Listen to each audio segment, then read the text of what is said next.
sócios da Galápagos, e como não sou brasileiro e falo um português horrível, perguntei a esse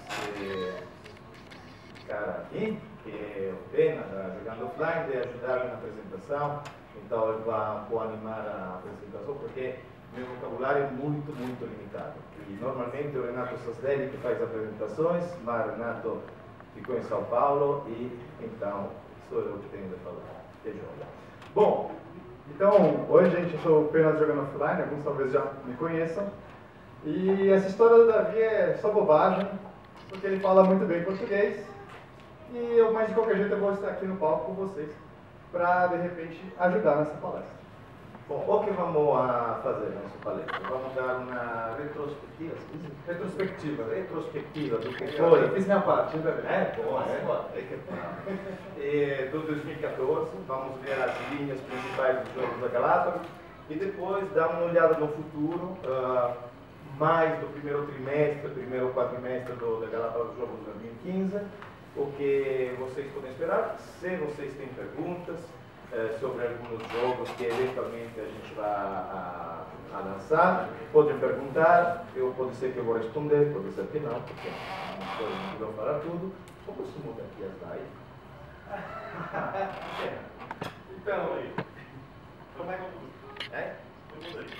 Bom, Galápagos. Fala pra gente então, Davi, um pouquinho sobre a história da Galápagos aí, como é que começou, o que vocês fizeram do princípio. A Galápagos Jogo foi fundada em 2009 para 3 engenheiros, que são o Yuri, o Renato e o Tiago. E eles começaram fazendo jogos de produção nacional e também eram ativos no jogo empresarial. Então faziam formações para empresas. Lançaram diferentes jogos, alguns também para a Copag. Com esses jogos de tabuleiro moderno, mas ainda era bem incipiente o mercado nessa época. A gente tinha algumas empresas que nem existem mais, como a Seidicam. Era o princípio ainda do board game moderno no Brasil, mas a Galápagos estava também engatinhando nessa época. Exatamente. Então, como eu sempre fui ativo nos jogos de tabuleiro, tinha diferentes empresas que disputam na Itália, pensei, bom, por que não fazer algo no Brasília? É assim, através do Board Game Geek, porque é assim que funcionou, contatei o Tiago da Galápagos, dizendo, olha, gostaria de encontrar vocês, porque também se são jovens, os produtos são um pouco simples na forma e na gráfica, gostaria de falar com vocês, porque tenho contatos fora para trazer jogos no Brasil e como eu não entendo nada desse país, ainda não entendo nada, preciso ajuda de gente brasileira por fazer uma companhia que seja brasileira 100%. E funcionou, a gente então entrei na Galápagos como sócio, e entrou também o Fernando, somos 5 sócios na Galápagos, e a gente começou com Summoner Wars, que foi lançado como Catarse, que foi o primeiro jogo, e depois daí com Fantasy Flight, Asmodee, Days of Wonder, Zombicide e... Talvez seja interessante falar, Davi, que nesse início da Galápagos, o investimento era praticamente só em autores nacionais. Existia toda uma gama de jogos super bacanas, que ganhavam prêmios, que estavam em destaque no mercado internacional, que nunca chegava para o Brasil, porque simplesmente as empresas que estavam aqui só tinham investimento com os designers nacionais, que é uma iniciativa interessante, mas ao mesmo tempo a gente fica defasado com o mercado, que é um mercado mais específico, assim, do mercado internacional. Exatamente. Então, foco em publicação, então, mudou completamente, dizendo, a gente vai fazer jogos gringos, Ameritrash e jogos europeus, então, mais da escola francesa e alguns da escola alemã. E 100% em português. Nós não somos distribuidores, nós somos uma editora e tudo que vamos a publicar é em português do Brasil. Próxima slide.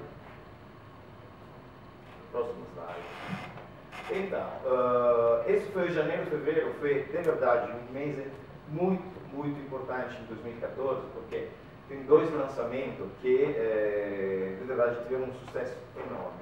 O primeiro foi Ticket to Ride, que está esgotado nesse momento, foi na parceria com a Days of Wonder, que depois vamos ver na slide separada. É um jogo clássico, aí um euro super clássico.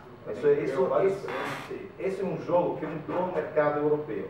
Foi a primeira vez que um jogo francês, também a Days of Wonder tem uma sede nos Estados Unidos, na Califórnia, ganhou um Spiel. E acho que ganharam um Spiel no começo dos anos 2000, se não erro. O Spiel, por dar uma ideia, o Spiel é o prêmio alemão do jogo melhor.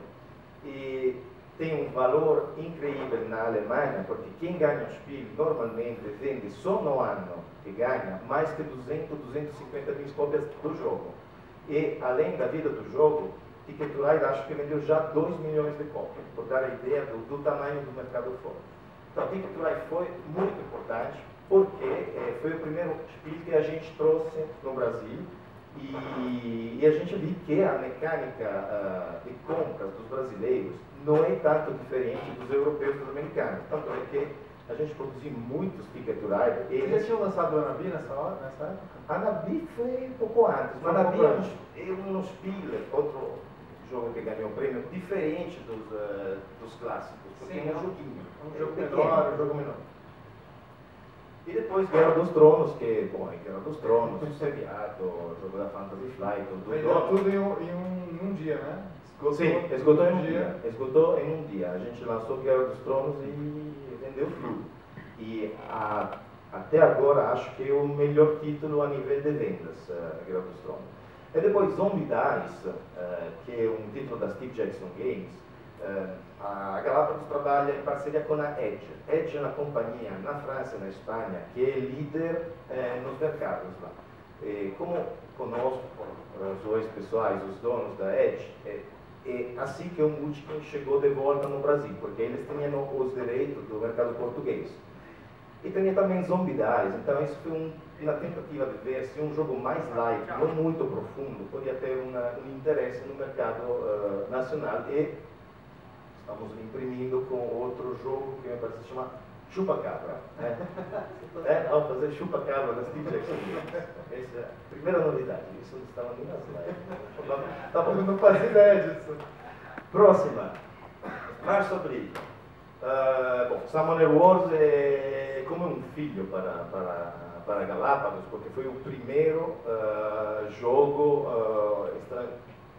estrangeiro importante. O Silver foi o primeiro, em verdade, mas Summoner Wars é de verdade onde nosso coração está com a Play That Game e Summoner Wars. Então, o Master Set foi uma evolução da primeira caixa, ótimas vendas, continuamos com o Summoner Wars. Foi uma evolução importante porque veio com um tabuleiro premium, que eu vou te falar que faz toda a diferença.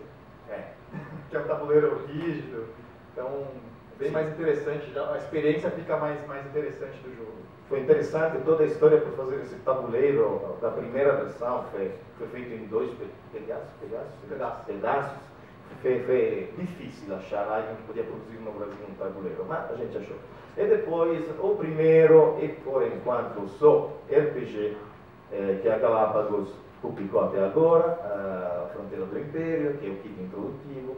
Já posso dizer tranquilamente que o manual Core Book e o Master Set do Fronteira do Império são em fase de impressão na China.